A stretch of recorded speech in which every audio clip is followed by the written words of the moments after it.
Everybody, how's it going? It is Thursday night here. It's Fandom Empire Live, and tonight we finally sit down and take a deep dive into the end of Supernatural.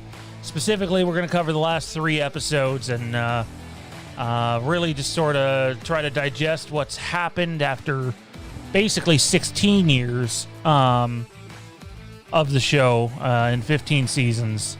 It's still a tough pill to swallow. We're not just going to be doing that, though. That's going to be the main event. We got a couple of pre-topics, if you will, first.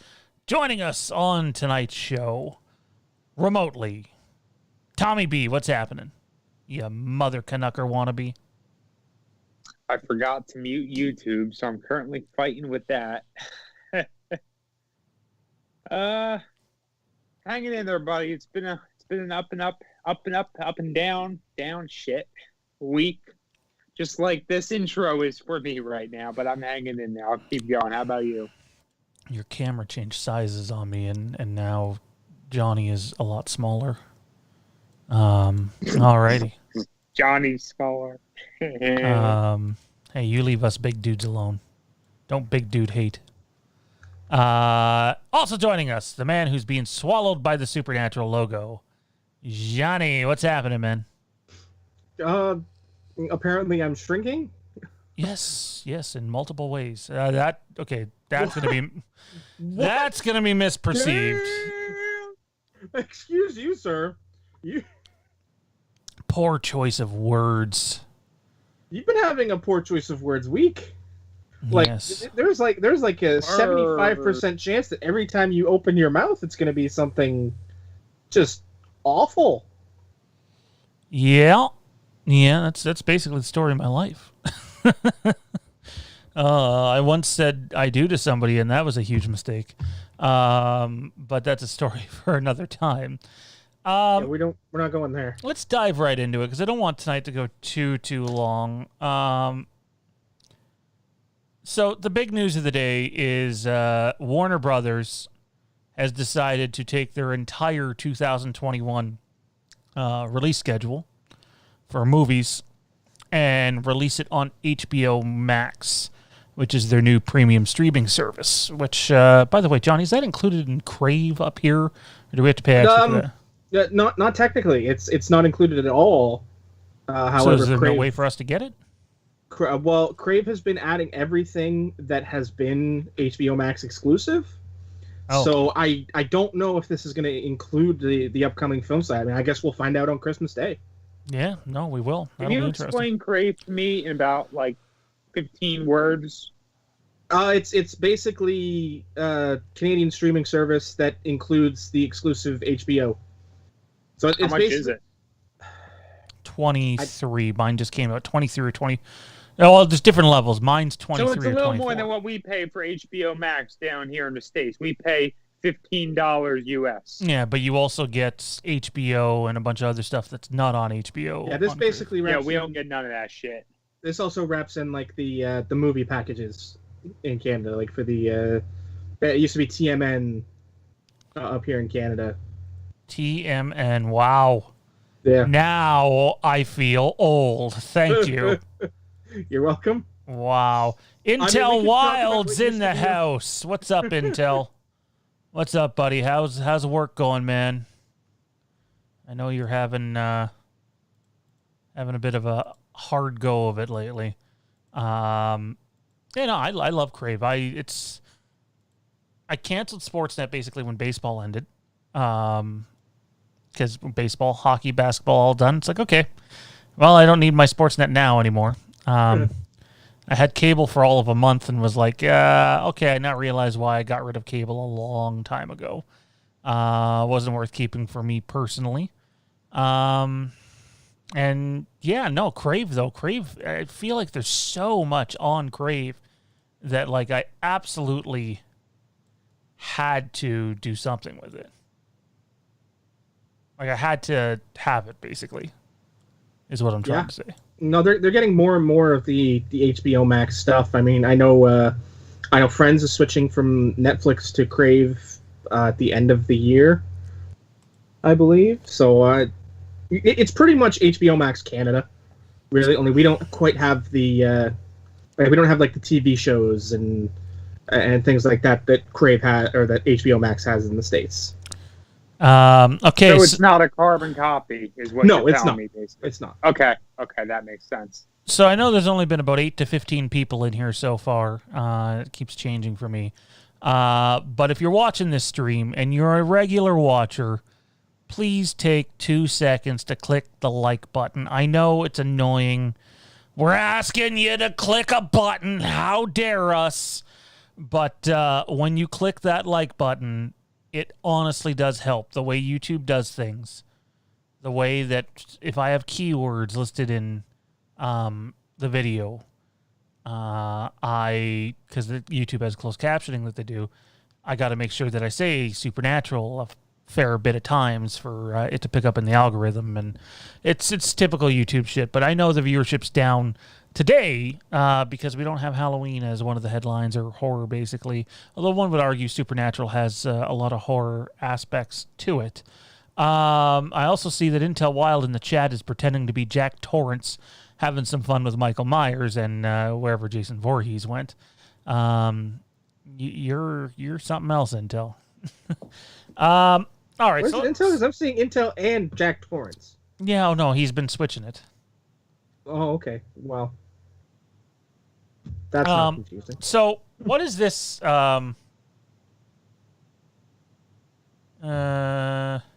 Usually one follows that with a question. Sorry, apologies. What is this? I gotta listen to a voice message. It's from Jade, and she's not home at the moment, so I don't know if there's an emergency or not. Let me ask you guys this.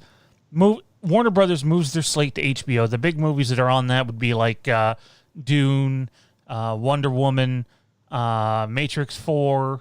There's a few other ones that are on there, but like, would you guys have seen any of these movies in theaters, or are you more than happy to sit at home and see these movies? I mean, there were a few that I thought about. You know, I might actually end up at the theaters to see. I mean, the Suicide Squad movie, Matrix 4, no, thank you. That's not happening. You killed me with the sequels. You should have stopped at 1.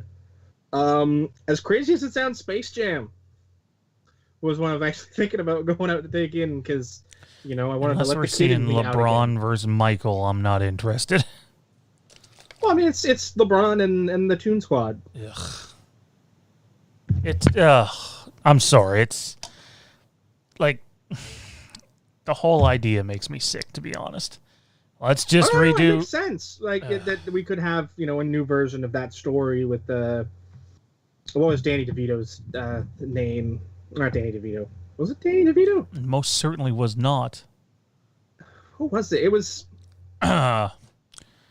Newman. No, Newman was in it. I'm talking about the alien. That I'm not sure. Because that was definitely not Newman. Newman was Newman. Yeah, Newman was Newman again in it. I know. I'm talking about the leader of the Monstars. I mean, it makes sense for him to come back around to try and, you know, get the new guy on top, and you know that's LeBron. I mean, MJ is definitely a better player, but LeBron is the guy right now. Yeah. It makes sense. Nah, not for me, but I get what you're saying. It's kind of like when they decided they're redoing the Mighty Ducks series, but apparently the only one coming back is Gordon Bombay. He's not even confirmed to be back. I don't know what you're talking about. Gordon Bombay, he's the lead in the series. No, Charlie's the lead. No, he most certainly is not.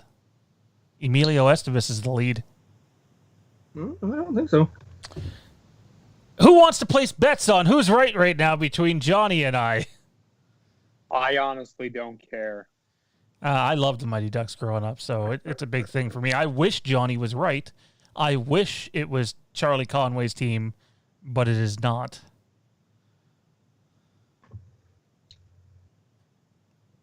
It'd be nice if he cameos in it, or ends up having an episode or two. That would be cool.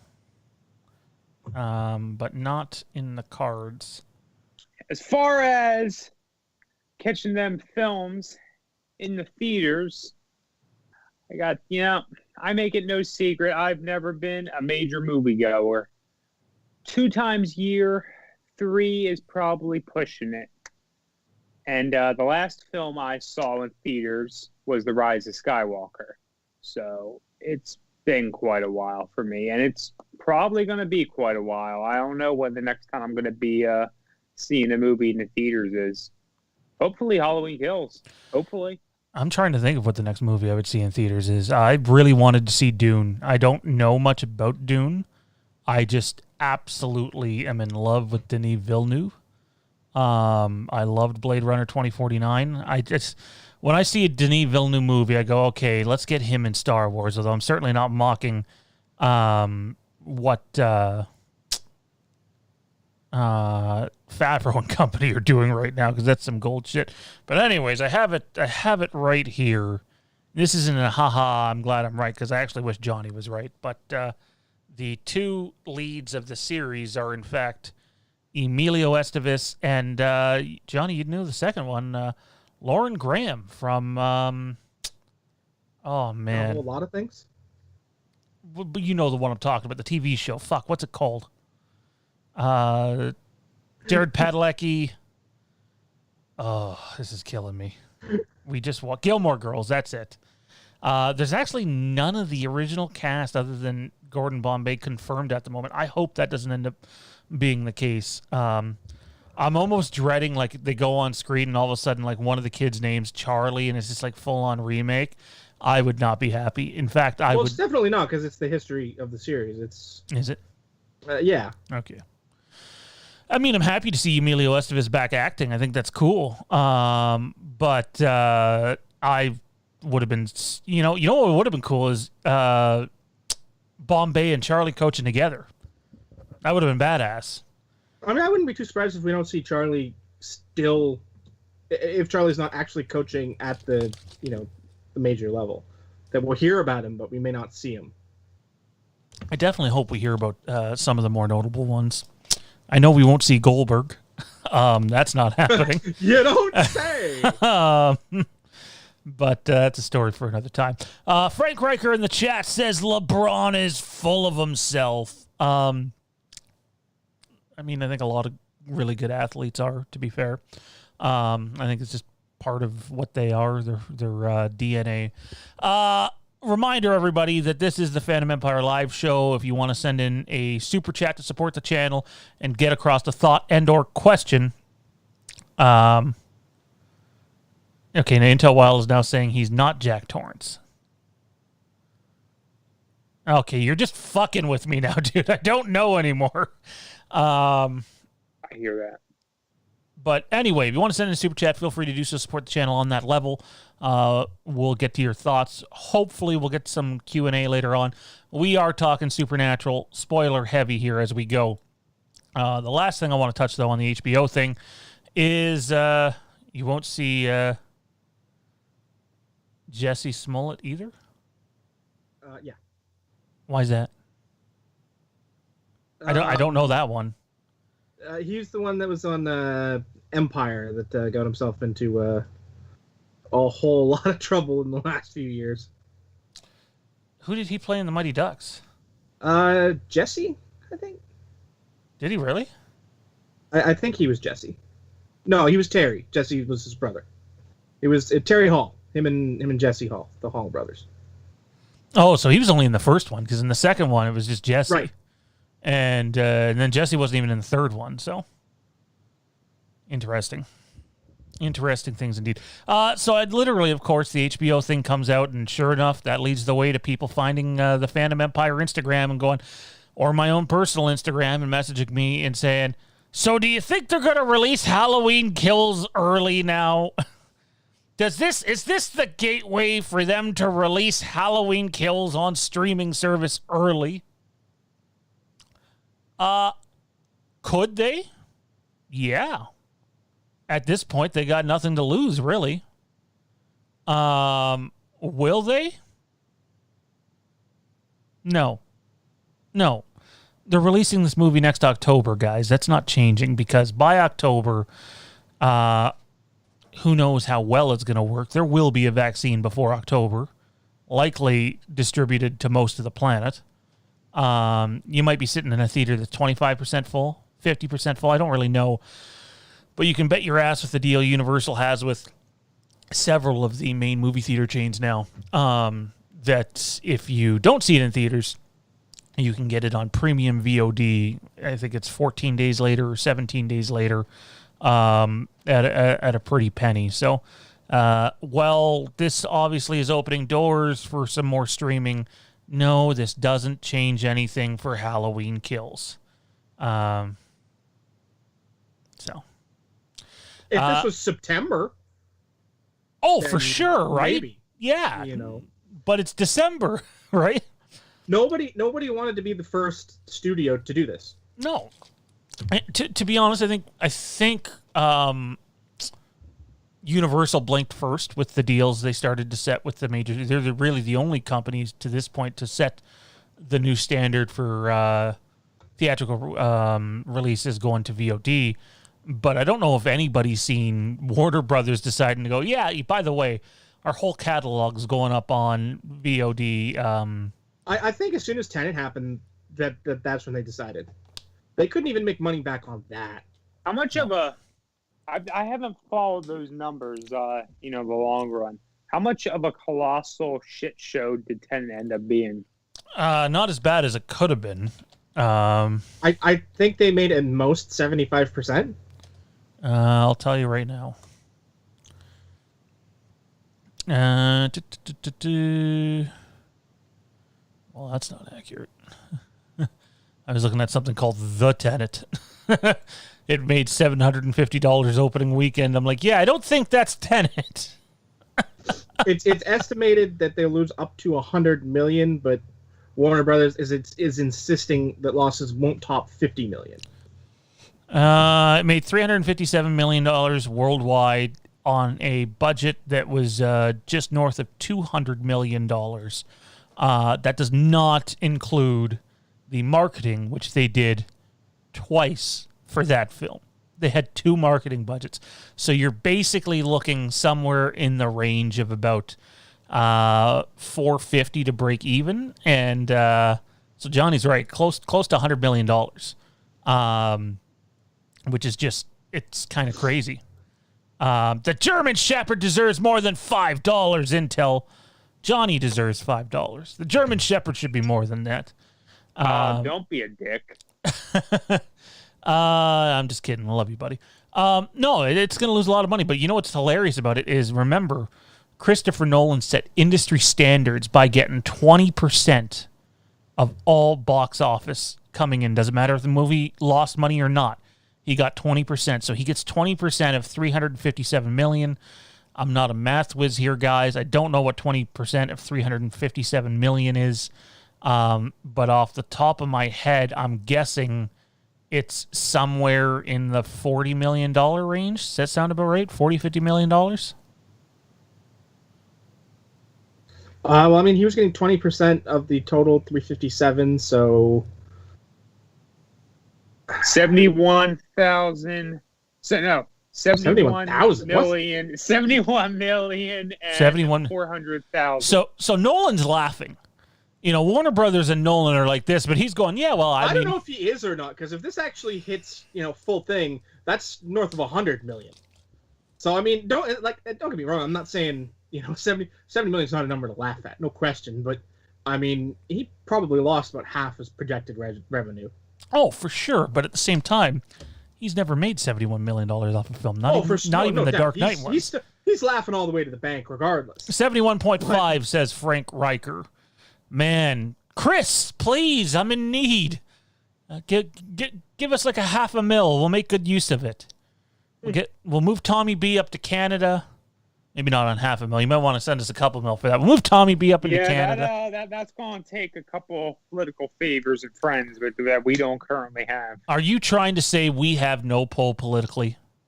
Is that what you're trying to say? That's exactly what I'm saying. That's probably accurate. Jack Torrance says, "Little pigs, let me come in. By the hair on my chinny chin chin." For the record, I'm a pig that makes his house out of brick. Oh, Tucker is definitely way more German Shepherd than Fox Terrier. Not even close. But you see it in the face for sure. You see the Fox Terrier come up. Anyways, ladies and gentlemen, it's time to talk Supernatural.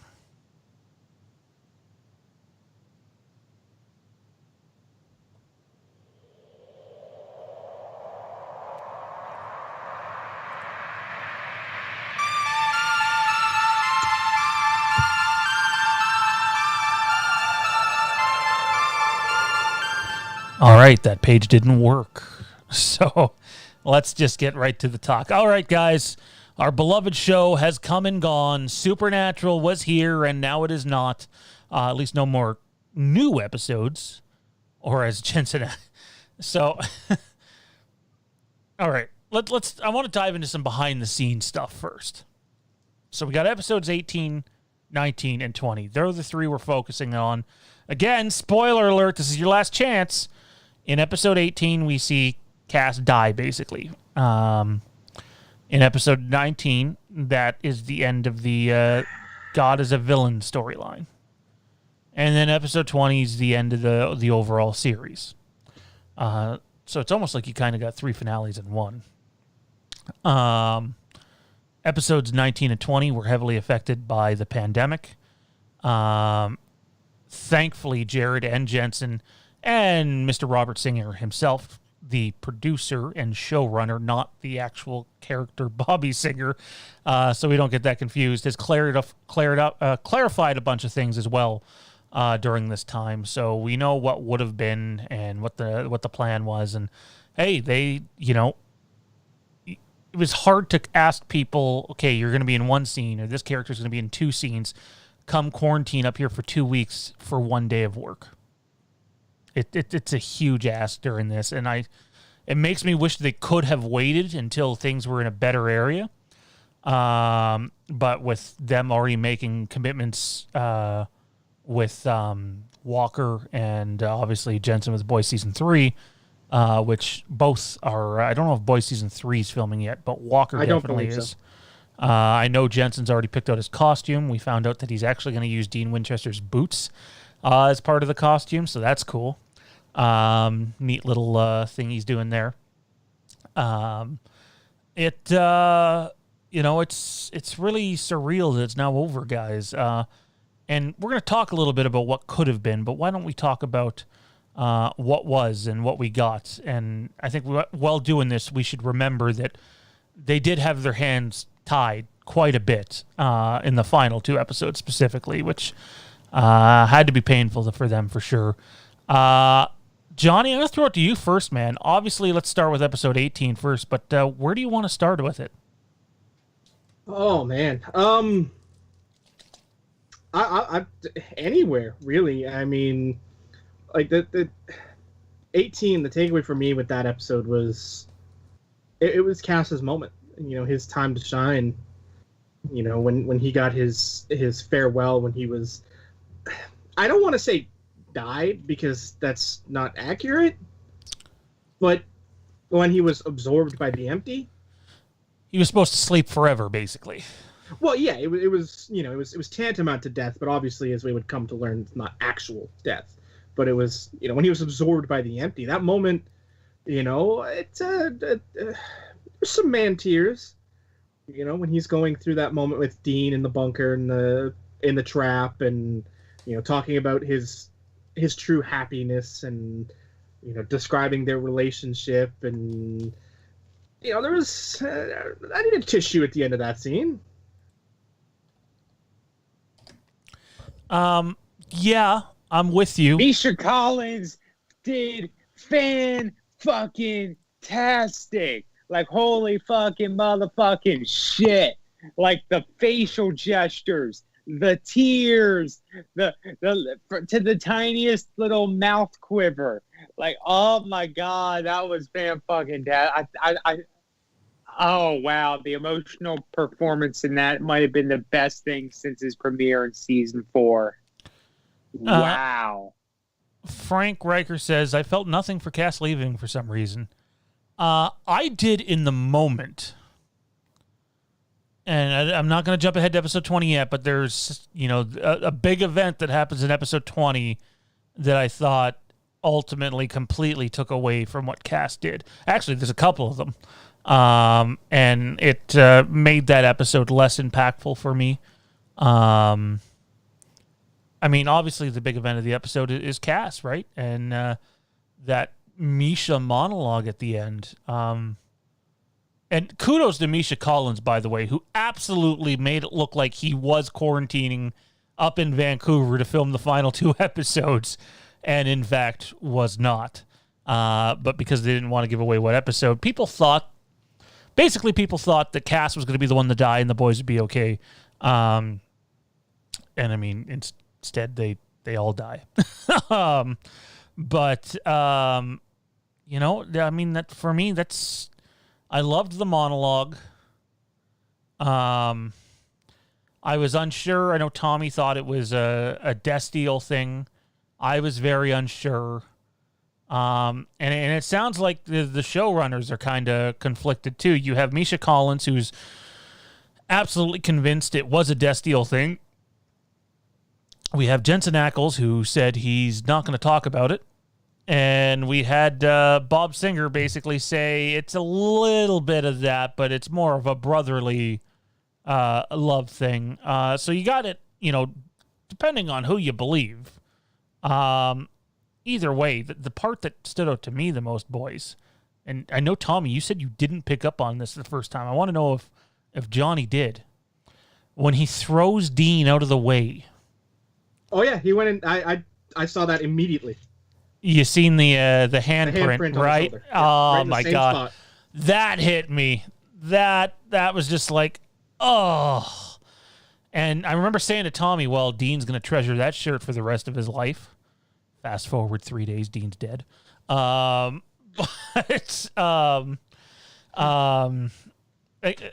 like I know I'm trying not to jump ahead to episode 20. Longer than 3 days, isn't it? Yeah, it's probably a couple weeks. They went from the bunker to Alaska. That took more than 3 days. So, well, it's not even 3 days because they got to go deal with Chuck after that. Well, no, Alaska. When did they go to Alaska? That's where they were. No, Alaska was before that. I'm getting my timeline mixed up. Yeah, I was gonna say Alaska. Yeah, I know. They got to go deal with Chuck, and then Alaska was the bar, which was a cool episode, by the way. I really liked that episode. I don't know.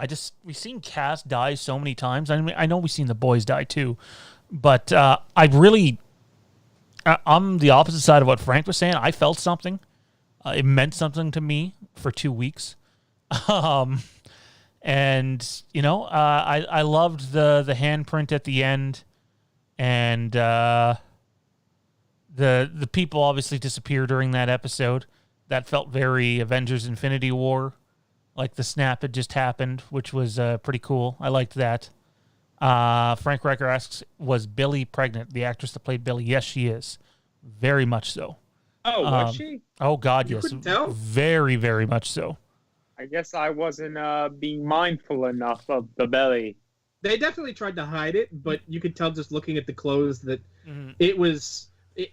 it stunk of that trying to hide a pregnancy look with the clothes she was wearing, the outfit, the way it was. Want to do a bit of a chat roll call here for a second. Zach, Melissa, Jade, Jack, Frank, Michael, Chris, Intel Wild. How's it going, everybody? Great to have you guys here. I'm sure I've missed some that aren't saying anything. There's about 20 people right now watching or so. Again, guys, take 1 second, click the like button, please. If you're watching after the fact, click the like button. The more you guys click that like button, the better it helps our videos out, so please do so. I get it, it's not Halloween video, so everybody's not, piling in here like droves, but you know what? I got to be honest, you're going to see a lot of different content from us in 2021. Look, you got Halloween for us for a few years still, so don't worry about that, but we're going to be doing a lot of different things. Jesse's in the house. What's up, man? Nice to see you, dude. But yeah, Chris says, whoa, just saw that maybe she had too many Big Macs. Oh, my God. No. Although the baby she's carrying probably wanted a Big Mac or two. I mean, you know, maybe she's married to a guy named Mac. You don't know. Could be. So confirmed, she's married to Mark McGuire. I mean, you confirmed it. There are more than just, you know, Mark McGuire is not the only Mac out there. What did you guys think of basically the Snap moment, their version of Infinity War? Everyone's disappearing. Necessary? Yeah, it was kind of like it was Supernatural's rapture, basically. You know, not to get all religious because I'm not a religious person, but they teased the rapture in season 4, maybe 5. It's one of those two. I mean, it was a combination of both of them, to be totally honest. You know, that's when the biblical elements start coming into play for real. You know. Frank Riker says, remember when Death said he would reap God, why wasn't Billy that powerful? Why was Billy that powerful? No, he corrected it with wasn't. Oh, did he? Okay. Yeah. Well, Billy was that powerful, but as they've proven, the only weapon that can kill Death is Death's scythe. And... Hang on a second. Frank, I guess I'll just go F myself as actually Intel Wild, man. I think. At least that's what he told me last time. The fake Tommy account. 99% sure that's actually Intel Wild. So hopefully you didn't just ban Intel Wild for good. Oh, I hope not. That would be bad. What did the person end up typing in? I didn't see. Jade says, I would like to point out... I'll just go fuck myself then. Jade says, I'd like to point out Sean didn't even realize she was pregnant until she pointed it out. Once Jade pointed it out, it was pretty clear. Yeah, no, but Jade realized it first. I think the wardrobe started... I think the overcoats, that's what Billy usually wears, right? Like a leather overcoat, I think. I think they were kind of more prominent recently. Maybe that was something I was noticing. They got more frilly in the end there, that you could kind of get that idea that they were hiding something. Yeah, no doubt. Well, no, I mean, as I was saying before you cut me off there, that Billy was that powerful. But, you know, she's as powerful as Death. I mean, Death is all powerful, but for one thing, the Scythe of Death, and Billy fucked up just by leaving it lying there. I mean, that's just a young Death mistake. I mean, look at Death we had earlier, Julian Richings, when he was Death. He hid the Scythe. He didn't keep it with him. He never should have been, like, he should losing him hurt. I never really liked Billy as Death, and I knew she was going to get hers eventually. Like, I knew she had to, but yeah. No, it had to happen. You know, the rapture as it did had to happen for a couple of reasons. I mean, one, you can't really have all those extras on set. Yeah. So you had to do something, and it worked out perfectly. I mean, in how they did it. I don't know if they changed the ending, like if they changed it around to make that happen, or if that was always the plan. I don't know, but it made sense within the context of the story. You know, not just for the time it was being filmed, but it made sense. You know, to leave Sam and Dean with nobody made perfect sense to me thematically, because it's always been about the family. It's always been about everyone else and the people, and you know, having everyone ripped away from them was a big thing, and I loved it. At the same time, though, I don't know if the people that were left meant all that. I mean, obviously Sam with Eileen, that's different, but like they'd lost. Like, I'd say Jody and the girls, though. Jody and the girls. Jody and the girls would be one, but like, don't get me wrong. When Otherworld Bobby goes, it's not the same as, it's not the same. You know, it's not, and they made it pretty clear that they're not the same people.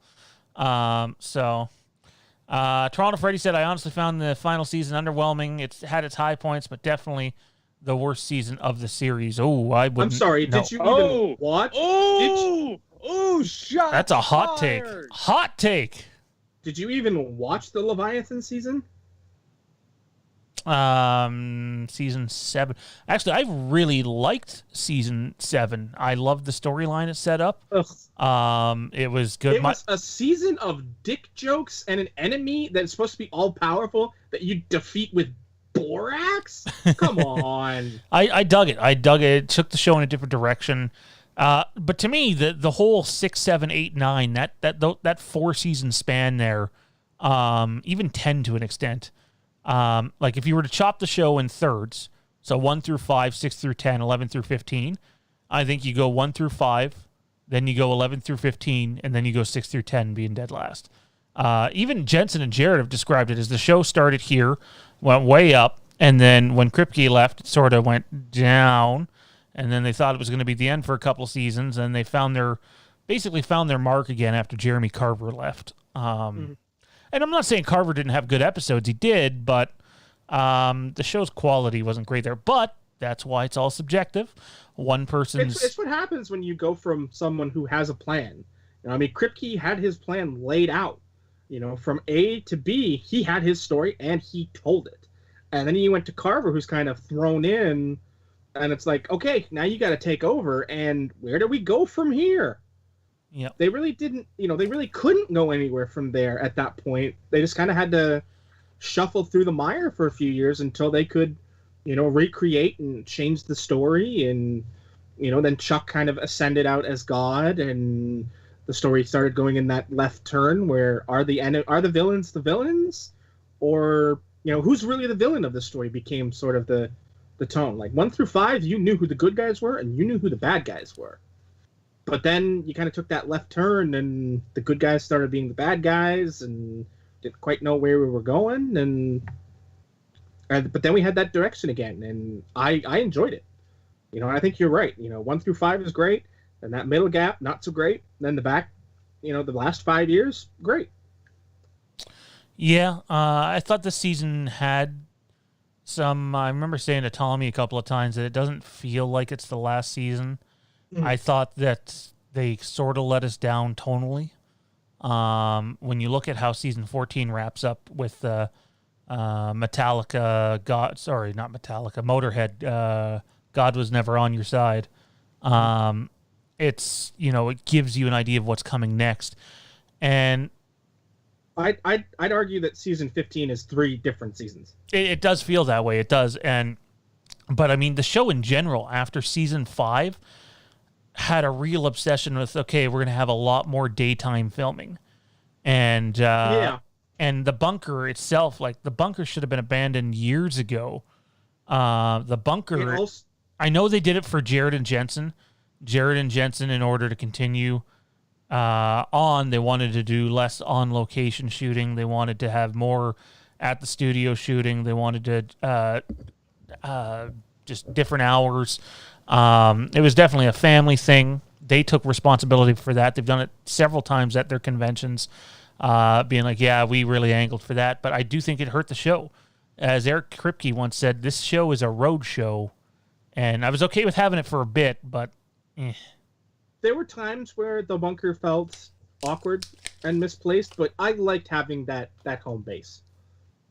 That place where the boys would lay their head down to rest. And I like that element. Did they overuse it sometimes where things sort of happened that just made no sense to me that they went through? Like, I mean, how does it take you? I mean, we've been in the bunker since, season 9? Something like that, yeah. It's been way too long. But I mean, to me, it's like we've been in the bunker since, let's say, season 9. And it took you 6 years to realize that A, you're not using it on full power, and B, there's a wood nymph locked up here? Yeah, there's definitely some reaching that goes on, and I would have been pretty cool with that move, but bringing it in one of the last episodes of the series was pretty stupid. The episode itself was okay, but that was definitely something that I feel should have been explored much earlier. Like, it felt weird that we're learning these things about the bunker in season 15 that have been in place since we first got there and never did anything with them. Like the interdimensional telescope. Yeah. How was that not a thing at some point? Like especially when we're going through like the Apocalypse World storyline, and building up to all that, and then you find out, yeah, that's actually an interdimensional telescope. So we could have used that 3 seasons ago. Yeah, no, I get you. All right, well, let's move on to season 19. Yeah, one day maybe. Let's move on to episode 19. Episode 19, and we've known for a while because they kept it no secret from us that episode 19 would in fact be the season finale, and episode 20 is the series finale. The showrunners let you know several weeks in advance that's how it was going to be. God's storyline, aka Chuck, comes to an end. Tommy, I'm going to go to you first. What did you think of episode 19, Inherit the Earth? Were you happy with it? Were you satisfied? Some people were just so heartbroken by the finale. They're like, oh, episode 19 should have been it. Where are you with it, man? What do you think of episode 19 where Chuck finally gets his just desserts? I feel like it was good to have that wrap up the, season and have a epilogue of sorts episode. Thinking about it overall, the whole, vanishing thing, like we were all just saying, wasn't my favorite thing in the world, but, they had to work with what they had, and they did. They did a good job, in my opinion, of wrapping it up, bringing it all to a head, and ending Chuck. I'm just thinking back. They were disappearing in that episode, right? That wasn't in the cast episode. Right. It was at the very beginning of this episode. Okay. Yeah. There were a lot of things. Wait, so hang on. Say that again? I said it was the very beginning of this episode. What was? When everybody started disappearing. No, it was the end of 18. No, it wasn't. It was the end of 18. Yes, it was. That's right. Anyway, I've seen the last 3 episodes like 3 times a apiece. People that were missing. Was it? Because wasn't the first character we saw disappear Sarah or whatever her name was in the beginning of this one when she was having breakfast with Charlie? No, that was episode 18, or maybe it was episode 19. No, it was episode 18. Charlie's in episode 18, not 19. So we don't see a lot of people, and something that keeps coming back to me that bothers me, to be totally honest with you, is I feel like there was a scene in a trailer for the season, or maybe it was half season, of Jody saying something about Claire being dead or something. I mean, maybe that was in the one episode they explored with, what's her name? Kyra? I forget. Yeah, maybe that was taken from that episode, but I feel it's never clicked in my head like, oh, this is the scene from that trailer. So I was expecting to see Jody again, and I never got to. Yeah. And that was kind of a letdown for me.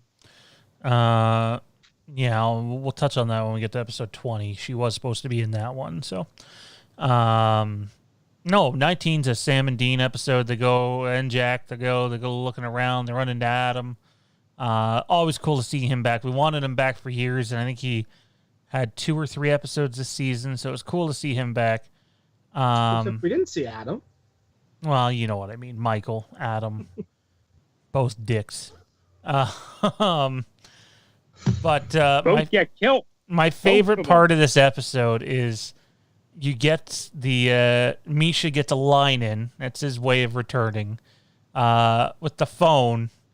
And I did have it spoiled for me that Lucifer was back for this episode.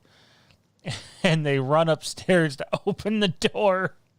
And there's Lucifer. And it was just so perfect because it's exactly the character that we've gotten from Lucifer from the very beginning. Mark Pellegrino is just fucking genius. Jared and Jensen both love the guy. And it's Lucifer, and he should be maniacal and twisted and scary at times, and he is. But he also has this just over-the-top sense of humor, too. And it just, I loved it. Johnny, what did you think of the, we'll leave the Chuck stuff for the end, but other than the Chuck stuff, what do you think of Adam and Lucifer and just that in general? Maybe the dog, too, them finding the dog. Miracle? Well, Miracle is an issue I have with this episode, but we'll talk about that later, or with the last 2 episodes. But we'll get to that. But no, I loved it. I mean, it was perfect Lucifer. It was exactly the shenanigans he'd do. When he gets pulled out, and right from the time he got there, I kind of, I binged the final season over the this past weekend, and I finished it on Tuesday. So I had managed to avoid spoilers. So I knew nothing, other than, of course, the series was going to end. So, I mean, I had no idea Lucifer was going to be in this until I see Mark Pellegrino's name in the credits, and I knew that wasn't just going to be a flashback cameo or anything like that. So I kind of figured he would appear, and it made sense. So I smelled the setup before the setup. Mm-hmm. I kind of started, because I started noticing the little hints earlier, like when they were walking at the restaurant. That was the first time you got to see Jack and what he was doing in the post Jack bomb. Yep. So I had a pretty good idea of what was going on. I'll admit I thought it was going in a different direction. I thought he was going to become Death. Me too. Everything was dying. That's what I thought. So they definitely caught me with that curveball. But I saw the sort of the writing on the wall before it was written, and I loved it. Having Lucifer show up, and him and Michael getting their final go ahead, getting another ass butt. I love the phrase ass butt. It's something I use in my everyday life, because I enjoy it and it makes me laugh. But it was all those little things that I love them so much that it made so much sense for the story. Lucifer trying to get one last shenanigan, one last evil plan, one last dig at Michael was all perfect. It was exactly the characters we've grown up with. I was just going to say grown up with, but it's not an improper turn of phrase, but it's the characters we've grown to love being who they are. We got to see Lucifer be Lucifer one last time. Michael was Michael one last time. It was amazing. I loved it. Let's get to the finale in this episode. Obviously, they have the showdown with Papa Chuck himself. And Chris says 19 seemed rushed. It did, Chris. Absolutely. I'd argue that both the last 2 episodes are extremely rushed. They wanted to put a lot in there, but Yeah, no, I get you. I don't know what they were doing with that commentary, road, the road, whatever the hell they call that sort of thing. That should have just been a half hour, or they should have just gotten rid of that, made a 1 hour epilogue episode or something. We didn't need that to be an hour long, I loved it personally, but it was nice, but I still haven't watched that myself. We could have had less one-off episodes this week or this season. Less one-off episodes would have been fantastic this season, since it's the final season. Just focus on the main plot. I know you needed a couple sprinkled in here or there, but they had 5. I actually liked it because it felt more authentic to the original years. It was Monster of the Week with the overarching story. Yeah, that felt more authentic to seasons 1 through 5 than anything we got after that. Yeah, I agree with that, Johnny. One that stood out to me was, the salute to Garth. He's on his way out. And I know they tried to do that for... I loved that, because you get the twins, and Dean's all excited. There's a twin named... And then it's like, no. Castiel. Dean gets the better honor. They did that for Rowena also. Did another character get one? I forget. I can't remember. Frank Rowena kind of got a couple. Yeah, well, yeah.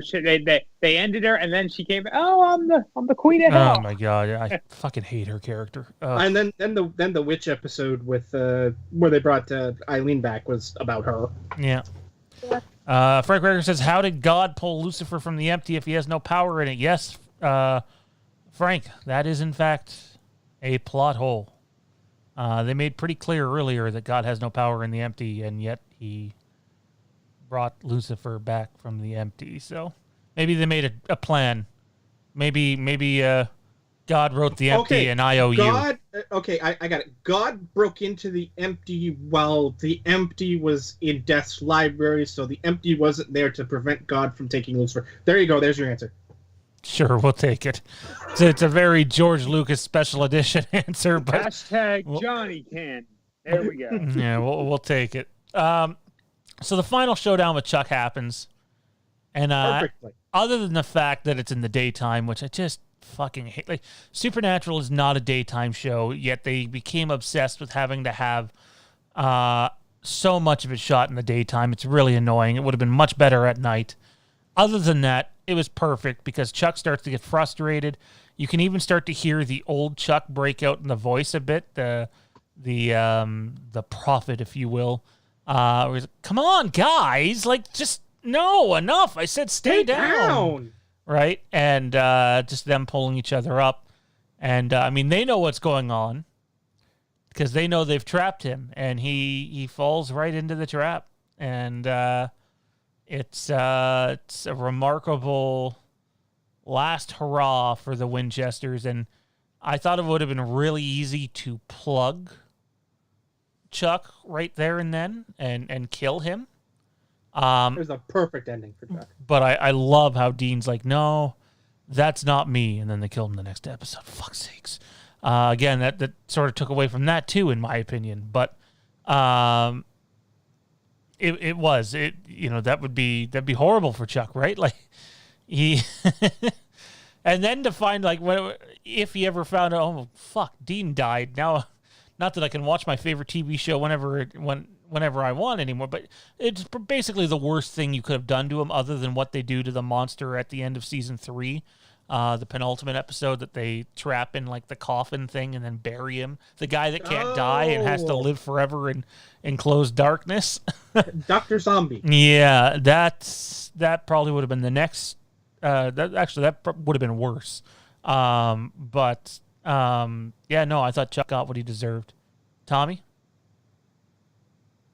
I mean, yeah, it was a good way to wrap it up without just having Jack just straight up, smite him.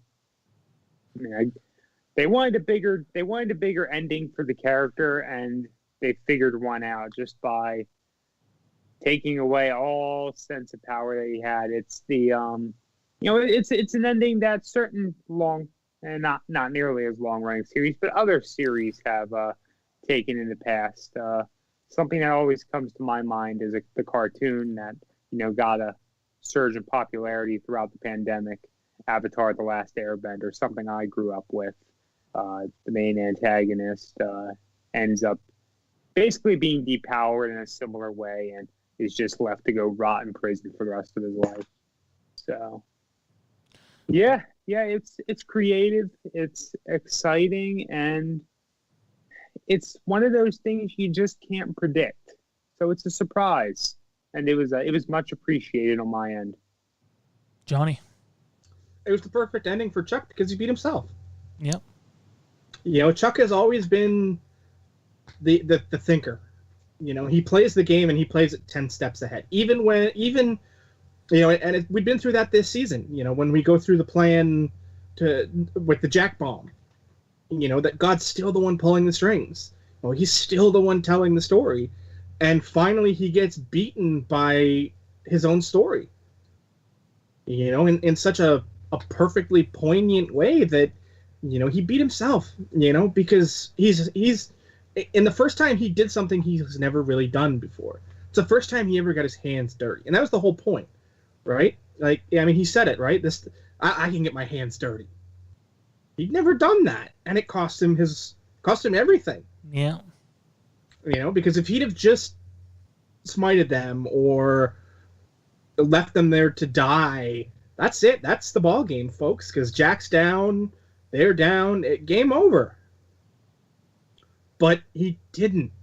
He just kept going and kept going and kept going and going for the Rocky IV. But much like Rocky, they just kept getting back up and kept getting back up, and Chuck just wouldn't leave well enough alone, and it cost him everything, which was perfect because by that point I had a pretty good idea of what Jack was doing. Because, like I said, I thought Jack was going to become Death. And when they didn't do that, then I thought, wait, he's sucking out the life. Like, he's sucking life force. Which didn't really make sense because he was sucking the life out of plants, which weren't doing anything before that. But it the vacuum effect, I figured out before that. And it's just the only thing missing was, like, little waves that we didn't see when he was actually doing it. But we did sort of see when they did the explanation wrap up.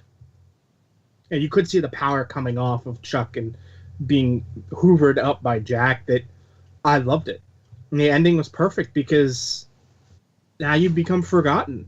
Just like your stories that, eventually they're forgotten about. It was a perfect ending for Chuck, who literally just now disappears into obscurity, complacency and obscurity, yep. and yet, which is the funny part, because Chuck will disappear into obscurity, but God will live on. Yeah, well, the new God anyway. Yeah. But it's still the same thing, though, right? I mean, I'm not going to touch that one because I'm not really sure what. The difference is, it made perfect sense, right? I mean, Jack's whole plan was Chuck failed by writing himself into the story. God's place in the supernatural universe, God's place is necessary. The balance between light and darkness, which confused the hell out of me because at what point did he, take on Amara? That part confused me. Basically, he would have just absorbed her, right? Well, he absorbed everything. The power part, but if he just absorbed the power, how did he absorb Amara? I just like looked at essence. it. Like, that was the confusing part. Like, how can Amara be inside you? Like, I understand you having her power, but that part was, No, I think basically he took all, for the lack of a better term, all of Chuck's supernatural, including Amara. So that's what I chalk it up to. I want to keep the ball rolling here, though, boys. But before episode 20, I want to ask you guys about a character. I've seen a lot of talk about this character. Fans seem to be split on him. But most fans agree that I really felt like they tried to force the Jack character down our throats for a few seasons. I know it was one of Andrew Dabb's favorite characters, who's co-showrunner. Don't get me wrong, I liked Jack at times. I especially liked the actor when the demon possessed Jack at the beginning of the season. I thought I liked that. That was cool. But at times it did feel like, okay, you're pounding us with this Jack stuff. Like, enough. Let's lay off a bit. And I mean, Supernatural has done this with a few characters in the past. But I don't know what it is. I got to be honest, I really didn't care what happened to Jack at the end. Basically, he felt like a plot device, which he ended up being. And I don't know. I agree with what literally thousands of others are saying, is whether they like the character or not, they did try a little too hard at times to force him down our throat. I just want to know what you guys thought of the Jack character in general, briefly, if you can. At times, I really liked him. At other times, I couldn't stand him. It was a love and hate sort of thing. Definitely always felt like he was introduced as a way to begin bringing the show to an end. Although, I gotta say, I feel like season 15 was too early. They could have brought the character and built him up a little more. I don't know if they had that in their minds that, we're coming to an end this early, because maybe they would have brought him in earlier if that was the case. But, things ended the way things ended. Character got used regardless of if that was the intention, and I didn't entirely hate it. It wasn't my favorite thing in the world. Jack is no cast, but Jack is okay. Johnny? Jack was necessary. I may not have always liked the character, but I always had a pretty good idea of his purpose. Just from the time we learn what he is and learn about his powers and all of that I felt like he had a purpose to the end game. And it was, he kind of came in right around the time where we were starting to build the end game. So it made sense for me that Jack would be like that linchpin to the end game. Did I like the character? At times I didn't. You know, he had the innocence of a child without being a child. You know, that kind of took away from him.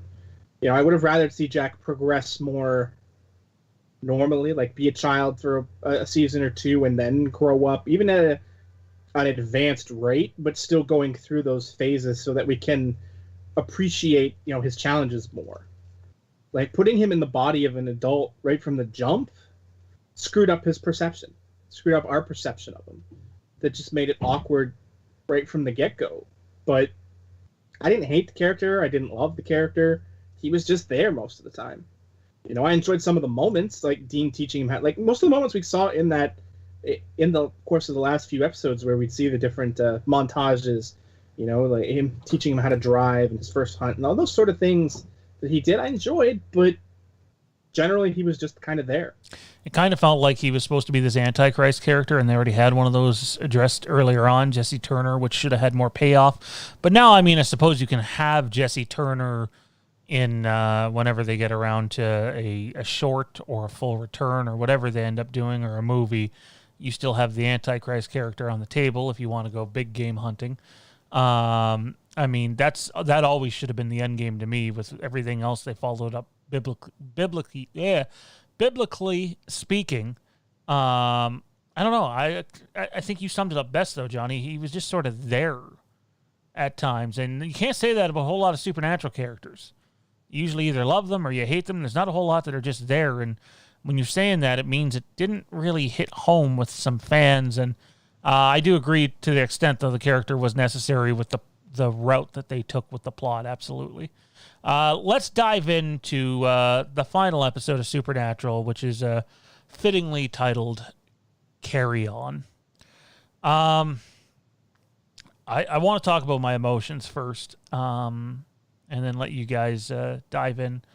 I have never had a movie or an episode of TV emotionally drain me or affect me like that in my entire life.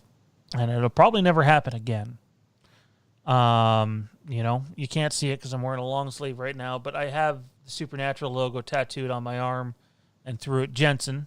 Not just for the actor, but more importantly for my son, because Jade has a cousin named Dean. We didn't name the baby Dean. We named him Jensen. But it is absolutely a nod to that show and that character. So, I mean, it holds a special place in my heart. It went through one marriage, one divorce. Sorry, it went through one childbirth, one marriage, one divorce, one serious relationship. The end of that serious relationship, cancer treatment, another serious relationship, and then another child being born and eventually named after a character/actor on the show. It's like, just in general, I thought that maybe I wasn't sure how I felt about I'm pretty sure now, looking back at it, and Johnny, it'd be really fresh for you. And Tommy, you've had some time to sit with it now. I think I wanted really badly to dislike the episode. And it's really easy to pick at it because of pandemic-related reasons, which they can't really be faulted for at the end of the day, because it could have been so much more. But all things considered, what we got, I'm having a hard time not loving the episode. And I do think I love the episode, and I do think that despite things that happen that I don't like or necessarily agree with, it was fitting. And, it's still hard to talk about. And it's been, 3 weeks, 2 weeks? I don't really know, 2 or 3 weeks, one or the other. And it's still hard to talk about. So, Johnny, how about you, man? Emotionally speaking, how'd you handle it, dude? Oh, I mean, there were definitely some tears. I got emotional watching it, but I enjoyed it. I mean, like I said, for you, it's 3 weeks, but for me, it's 2 days. And, we actually talked about it that night because I'd seen it that day, and then we recorded IRB on Tuesday night. And at first I wanted to not like it. You know, I kind of sat there like immediately in the moment was like, really, this is how it ends. And then I had a few hours to sit on it and think about it, and you know, kind of came to the realization that, yeah, that's exactly how it ends. I came to appreciate it, enjoy it, and you know, those little moments in there that you know, we talked about the catharsis of the moment, and you know, it was definitely cathartic. You know, I'll admit I sat here singing "Carry On" when they went through the montage, and you know, freewheeling, a few tears rolling down the cheek as I did it, and it was poignant. You know, like, did I agree with everything that happened in the episode? No, but that's more, you know, a product of the times than a product of the storytelling. Like, there were definitely, I mean, we talked about it on Tuesday night. There were definitely two scenes in particular where I said, this shouldn't be like this. But that's because of the times, not because of, you know, content or anything like that. But, Yeah. you know, it was what it was. You know, it's a victim of the time it was created. You know, like right now, I can sit here and be like, yeah, it had to happen this way because of the times. But in 20 years, I don't know if I'll still feel that same way, or if I won't feel a little shafted because of that. I have a feeling there's a safe bet there will be more Supernatural content sometime in the next 20 years. Well, but I mean, let's also be real to say that that doesn't necessarily mean it's going to be good. You know, it wouldn't be the first series to come back to be like, this sucks. Why did you do this? You know, and that happens with everything. You know, not every revival, not every reboot is good. You know, for every good one, there's 3 bad ones. And we don't know which one this will fall into if it eventually happens. I mean, I'd like to think that, you know, the people involved would just be like, yeah, no, if it's not an idea they can get behind. But, you know, we don't know what, you know, financially is going to be like for the next 5 to 10 years for all of them. So, you know, today it's integrity of characters. 10 years from now, it might be, I just really need the money. Yeah, well, you know, like I saw, so Jensen Ackles took a video of the last day of filming. It was the last time he got suited up as Dean Winchester, and he didn't post it on the last day of filming. He waited till the show was over. And so I was like, well, this is what he said. He's like, well, this is my last day getting ready for to play Dean Winchester. Goes back down to tying his shoe and then looks back up at the camera. He's like, for now. And then Jared did the same thing on a panel. By hook or by crook, these guys are going to come back one way or another. But you're right. I hope it's because they want to and not because they desperately need money. Because when you desperately need the money, it can end up not being a good thing. And I do think both of them they both refuse to be executive producers on Supernatural. But they've both alluded to since the show ending that would almost have to be a must for them to come back. So I know Jensen wasn't overly thrilled with the ending, but it is what it is. I know Frank has a super chat, but before we get there, Tommy, emotionally speaking, we got 3 different spectrums here. Johnny's a day one.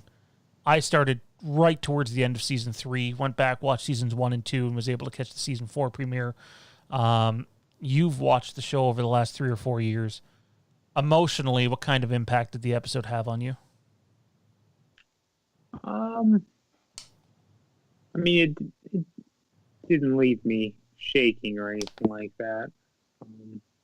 I don't know if a show has ever done that to me before. Very few things have.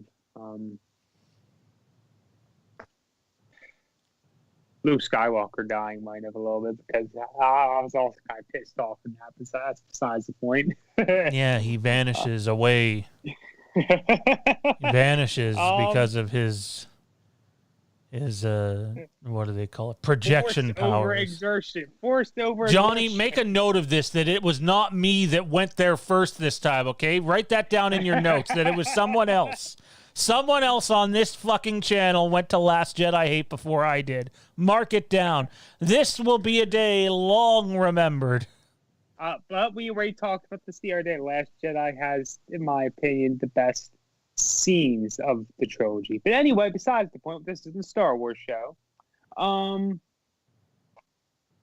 However, there were a few, tears building up, and the emotions were running high for quite a few minutes. But because from the time the episode started, actually, because I saw what's Bobby's name? Jim Beaver. I saw his name. See, I didn't. I was busy. Like I did. I saw it and I knew it was gonna happen. I'm like, oh my god, it's gonna happen. I knew we were getting someone because Robert Singer said that. Look, we would have loved to have. So I already knew we weren't seeing John or Mary or Ellen or Joe because he mentioned the four of those in an interview somewhere. That just it wasn't. We talked about it earlier how you couldn't expect performers to come up here quarantined for 2 weeks to have some of them one scene, some of them two, and that be it, regardless of the money involved. Just it's not logical or practical whatsoever. But he did say you were in for a surprise or two. And I had my fingers crossed. You guys know this. I've been beating the Bobby train for years now about, can we please find out what the fuck happened to our Bobby? Tommy, take it away, man. Your thoughts. I know you kept telling me they're gonna leave it hanging. You watch, we're not gonna get answers on Bobby. Yeah. I really thought that Bobby's thing was going to end unanswered. But back up a couple inches first. I was surprised half surprised because we all talked about this for a long time. Like, it never really went away as a possibility, but you kind of took it off the table when they didn't kill him in the season finale, or anyone in the season finale in the final confrontation with Chuck. So, and when Cass died. So to have that happen on just a normal hunt was surprising. It was. There was emotion there, but I didn't get as much emotion out from Dean dying, because if you ask me, there's probably more emotion to be found in Dean's other deaths. I would have to go back and review them all, though, to make a real final decision on that.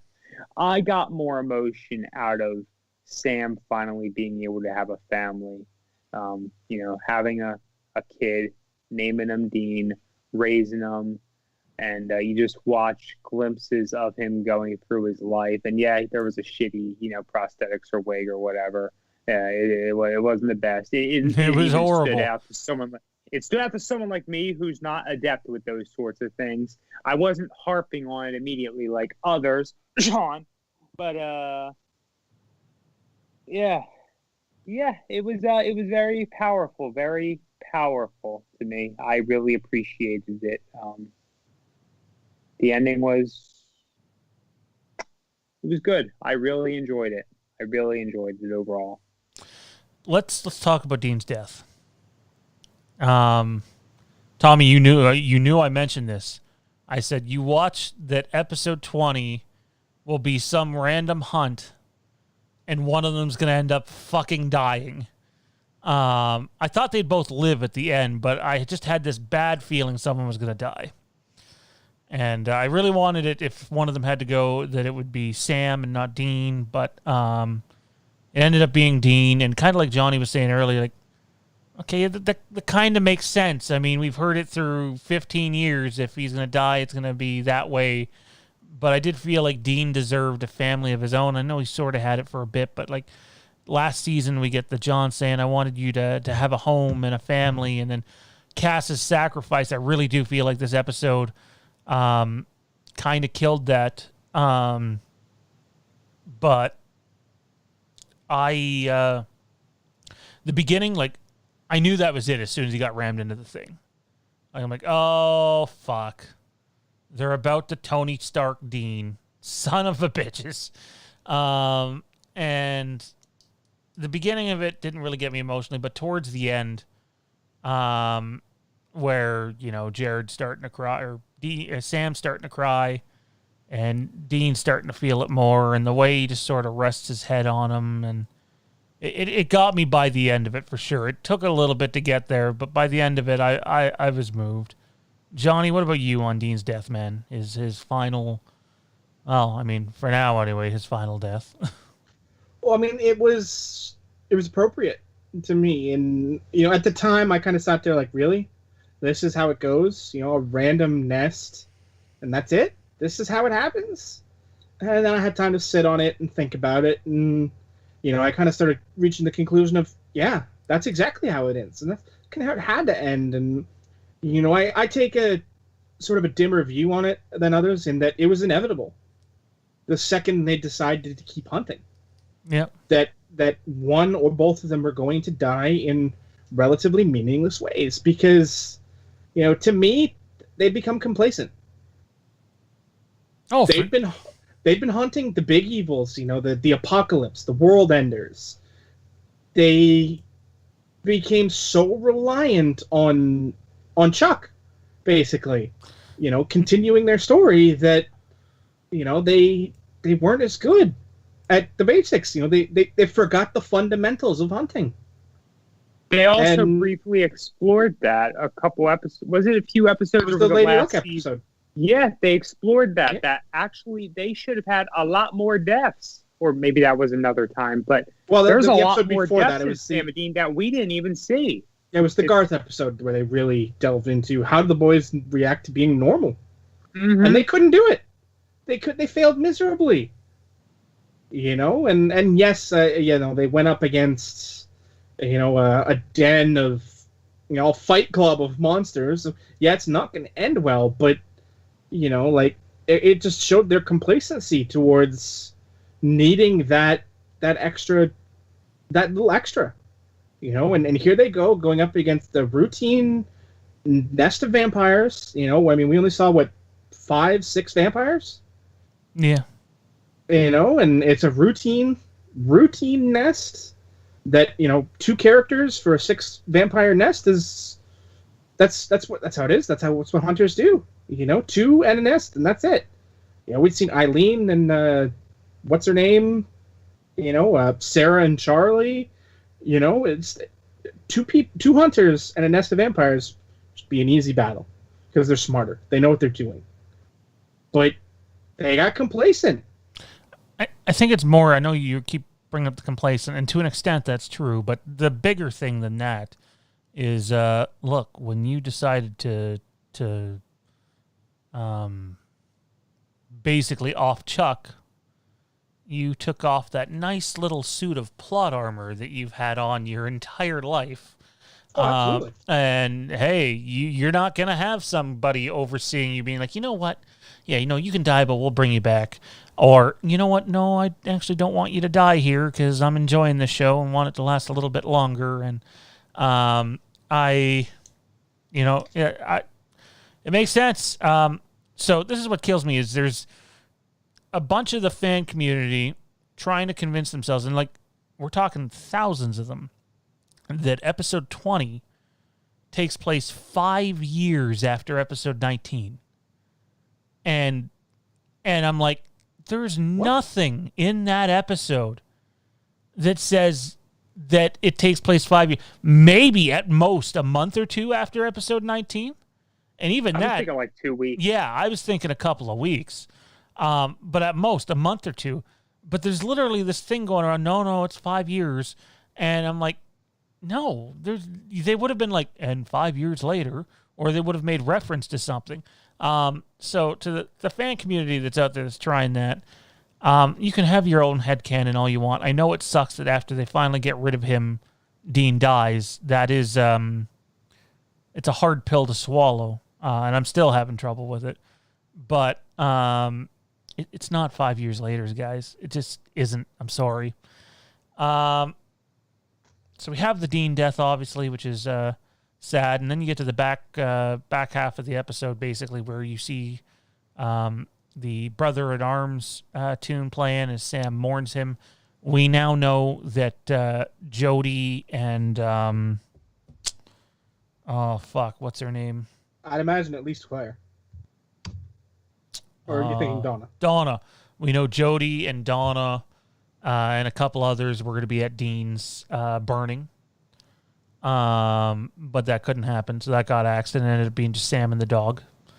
I hated the dog. Why'd you hate the dog?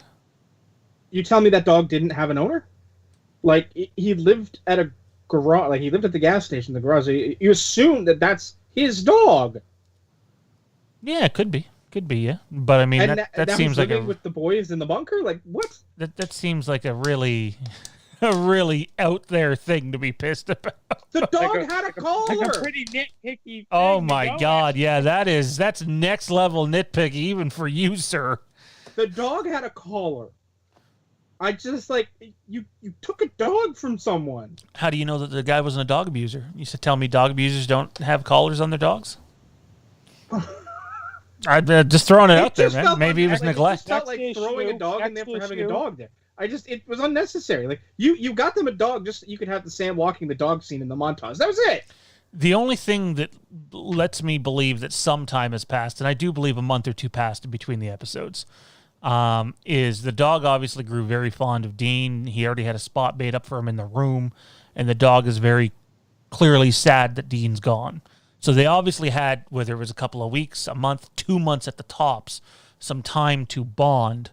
I'm in love with the back half of this episode. The first half, I'm having a tough time swallowing. I love the whole Kripke and Singer thing at the door. That was cool. I get it. The back half of the episode was splendid. Loved it. I love Sam struggling to process Dean's death. I love the song they picked for it, Brothers in Arms. That's just so gold. I love that song. Yeah, it's so good. It was like they nailed it. Obviously, when they didn't play Carry On at the beginning of the episode, you knew damn well they were going out on Carry On. That was a given. A double, in fact. Yeah. So we get Sam's perspective, and then he gets the call to, which I thought was a little bit of fourth wall breaking, to go down to Austin, where Walker you is. didn't even notice that until I pointed out. What is with you and Jade? You guys have to take credit for? You didn't know. You didn't notice that until I pointed it out. You did. Okay. Oh, time to go to Texas. Well, they don't say Texas, they say Austin. But I prefer Texas. So Texas, Walker, there's a Ranger. Yeah. Dire Straits, says Chris. Yes, that's fantastic, man. Then we get to Dean's perspective, guys. Which just, number one thing I noticed was we had the Impala license plates from season 1 and 2. I think they used them in 1 and 2 or just season 1 or the other, which is cool. As soon as the license plate came up on the Impala up in heaven, I was like, oh, they went back to the OG license plate. That's cool. And then when you went back to on Earth, Baby still had the more modern license plate with the 80Q3. But I loved what they did. I loved the Bobby reunion. Obviously, Heaven should have had a bunch of more characters. I don't want to spend too much time on that because their hands were cuffed. We do know now, according to Jared Padalecki, there's supposed to be a bunch of people when Dean went up there. A bunch. He would have still had his moment with Bobby and then had a moment with his mom and dad, but you would have seen Ellen and Joe and so many others, which would have been really cool. Apparently, Mark Shepard, too. So I don't know if Jack was just going to bring Crowley to heaven for some reason. But Mark Shepard was booked to come back. Jared wouldn't really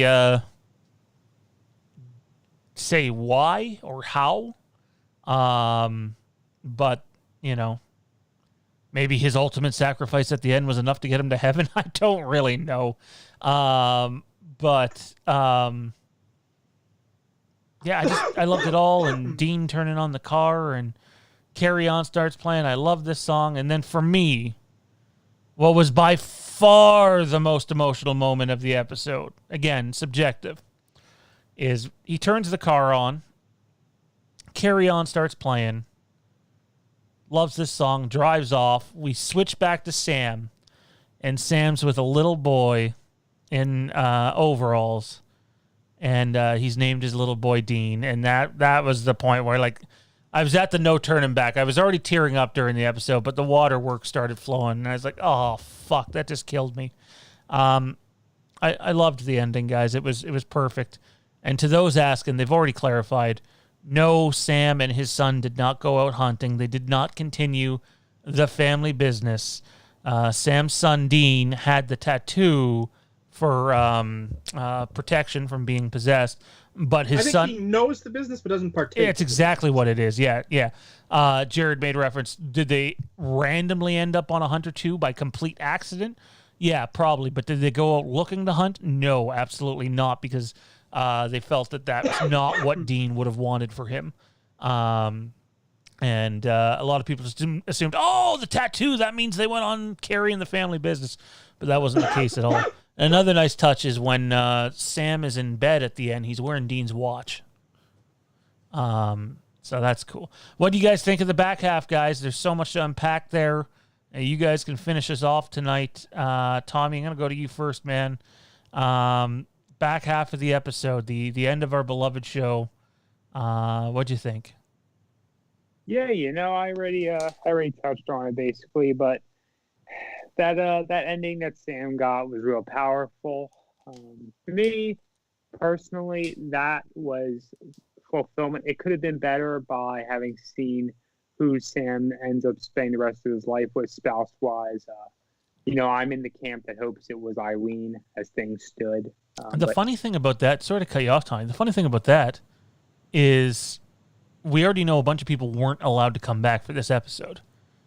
Jared was asked during his CE panel, did Sam end up with Eileen? And he said, I don't want to talk about that. So they talked about everything else, but he didn't want to talk about that. So I don't know. I don't know what to think of that. It doesn't seem good but it is what it is, right? Probably never know the answer.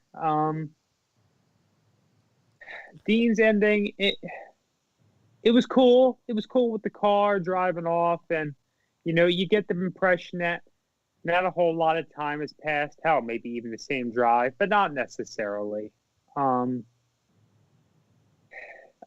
wish more people were there. Which saw Ellen, Joe, Crowley would have been cool. I don't know how that would have looked. Would have been hilarious. I don't know how it would have looked, but whatever. If when we went from Crowley to Jack, I wasn't overly thrilled, but it is what it is.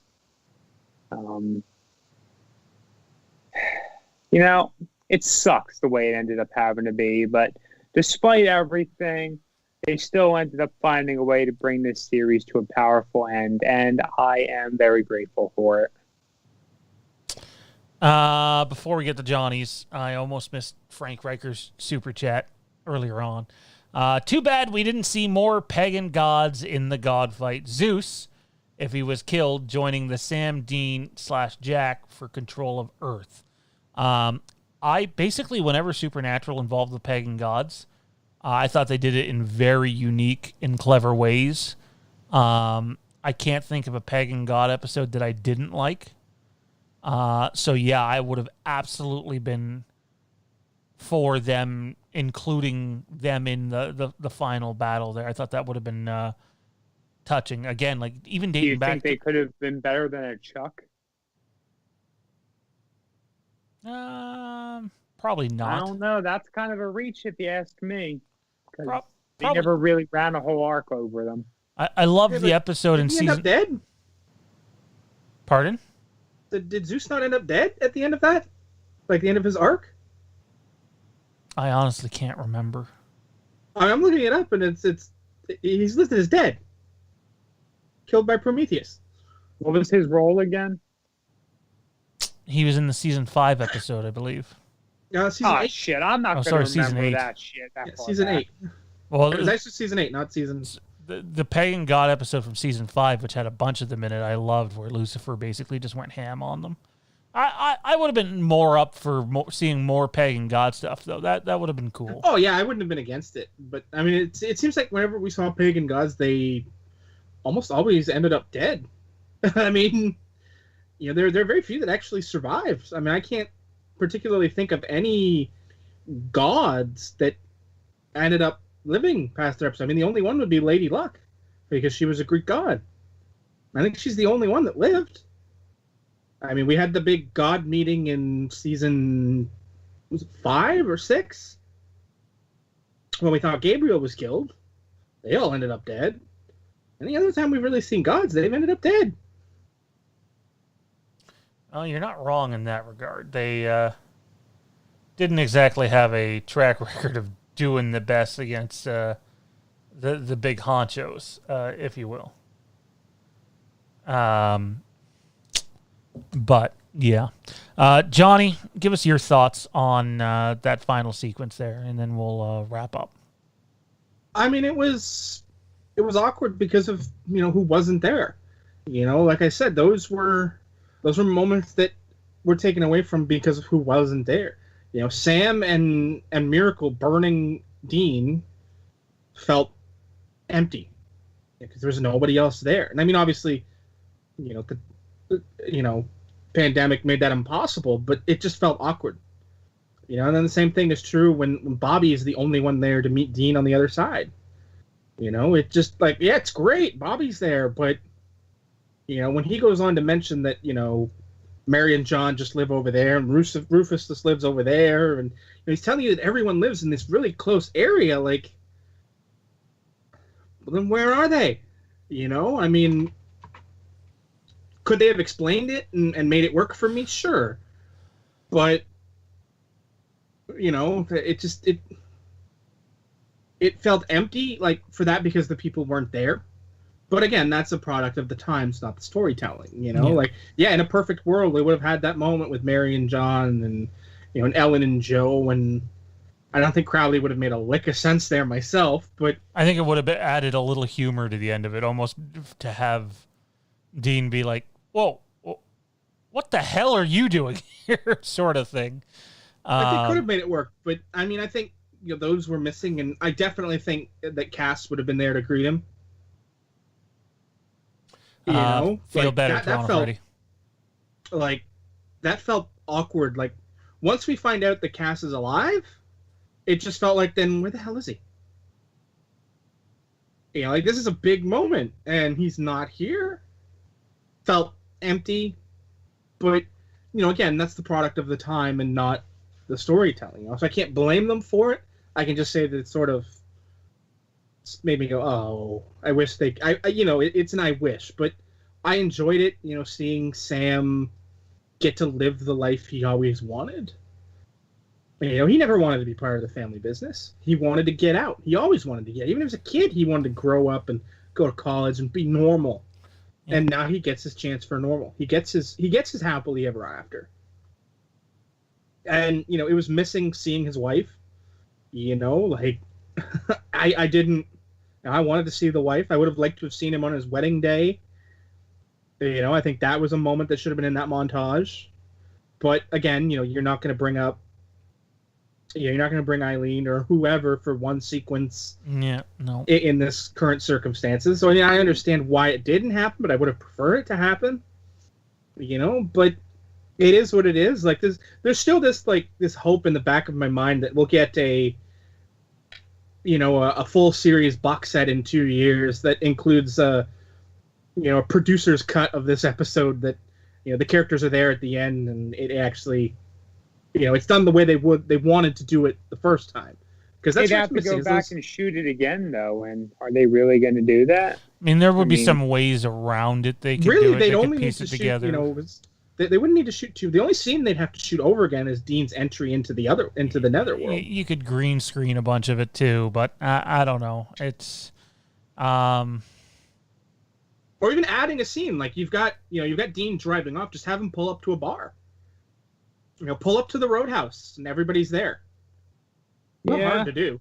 Yeah, I mean, these are things that would have liked to have seen if the episode was longer, more extended. Not as maybe had to actually be a full 60 minutes, or maybe had that little commentary thing be 30 minutes and that be 90 minutes, or hell, just give us 2 hours of episode, but wasn't meant to be. Well, I mean, those are the little things that you pick up on, right? Like, I mean, I'll admit, my biggest gripe in that whole back half was the second version of Carry On. I didn't like it.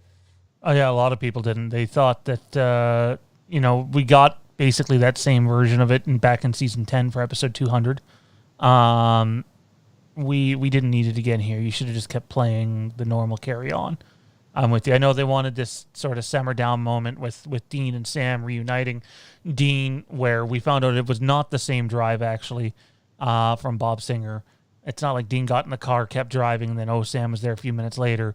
A little bit of time. Well, I mean, it could have been because we did have the, Bobby had already told him, time's different up here. But it wasn't, is what I'm saying. No, but I mean, it wasn't the instantaneous drive that some people thought. I never thought it was that. No, my guess is Dean went and visited a bunch of people and then continued. It could have been a couple of months for Dean.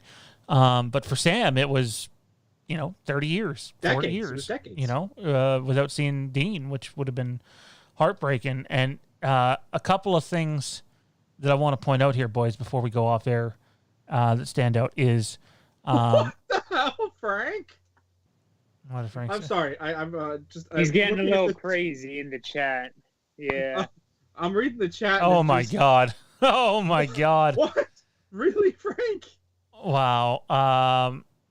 Intel Wildin with a super chat for Sam and Dean. Thanks, Intel. It's appreciated, man. Telling you, dude, watch the series. I think you'd love it. So a few things in this episode that harken back to the beginning. The outfits the boys wear at the end, they're from episode 1. Or as close to episode 1 as they could get. There were some minor differences.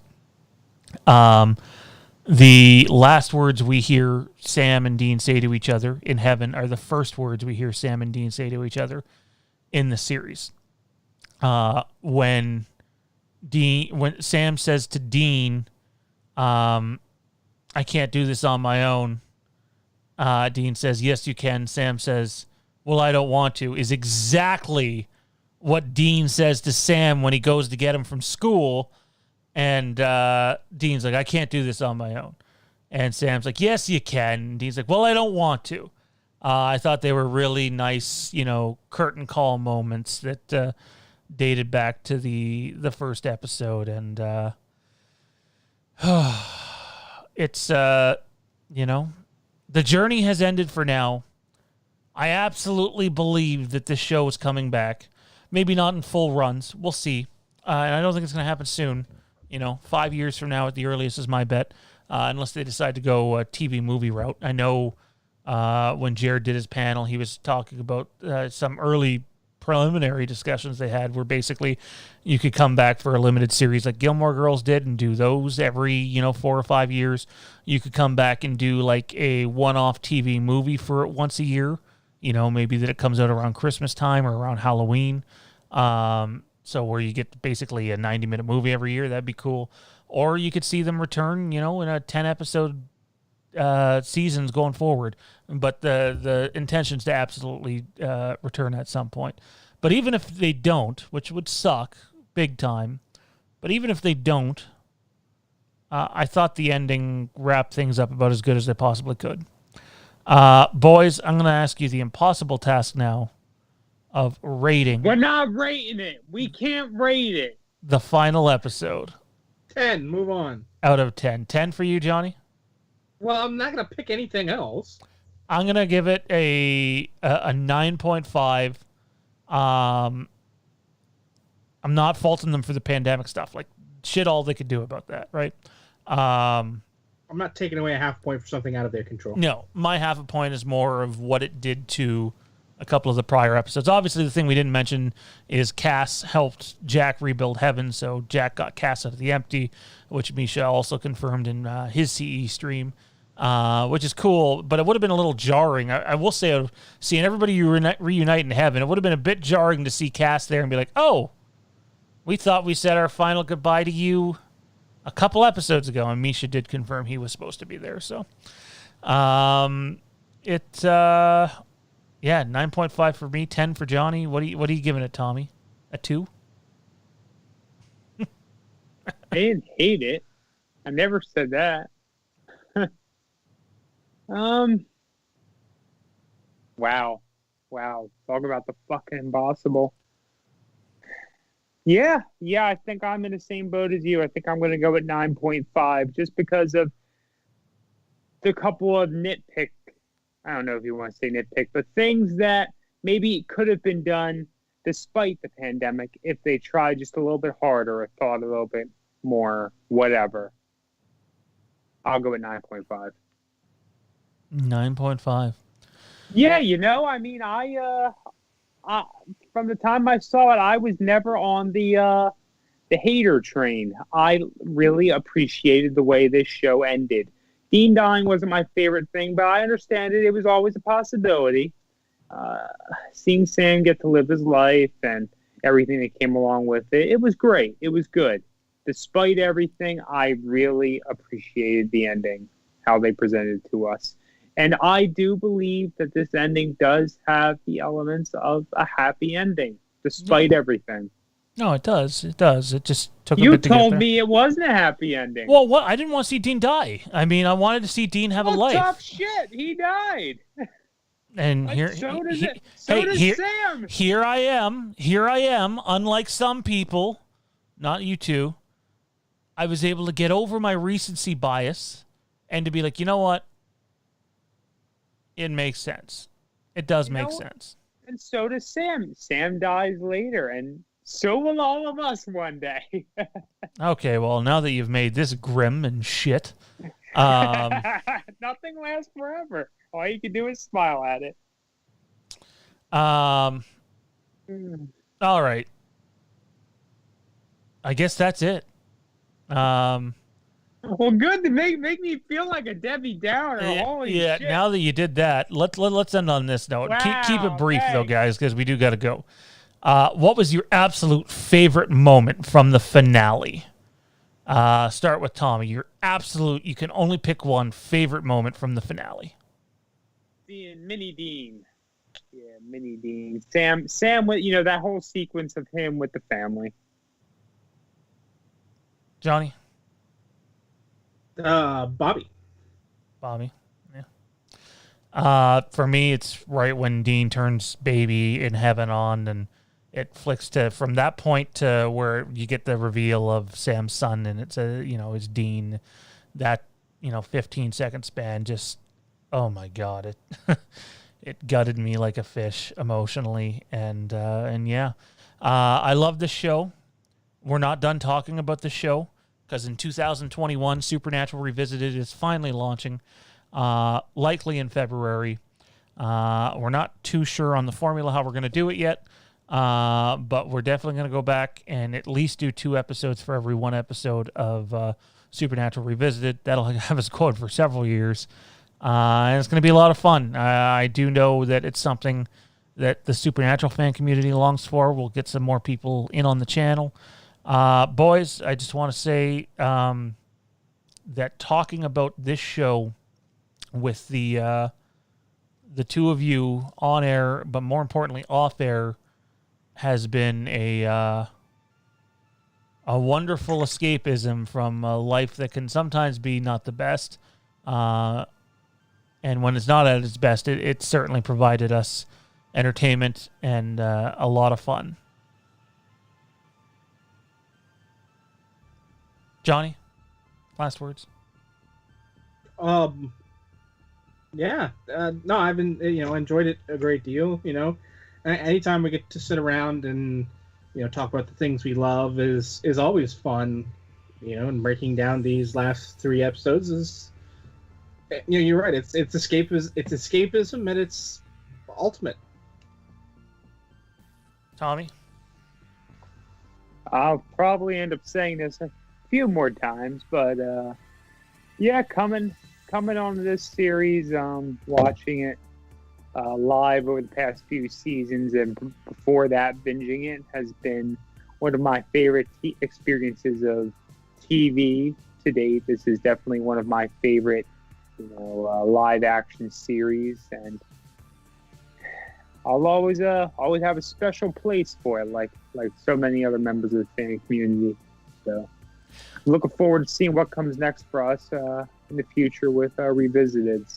See how that ends up. I've been holding off on rewatching the show for that. So come February, I'm looking. Basically, Jade and I talked about how I love the show so much that when you get into, you watch a couple episodes, like, no, I want to keep going, that I basically am going to have to buy myself a big journal, and each episode make notes, because the truth is, when I start watching, I'm probably going to have to binge. It's just how much I love the show. For Johnny and Tommy, Frank Riker in the chat as the mod, same with Toronto Freddy and everybody else who tuned in tonight. Thank you. I know, not your typical episode of Fandom Empire Live, but it is what it is. Next week will be actually our last normal episode of Fandom Empire Live of the year, and then on the 17th, I think that sounds right. On the 17th, we'll have a little bit of a Christmas episode, so that'll be some fun. But for Tommy and Johnny, I'm Sean. Let's go get some pie. Good night, everybody.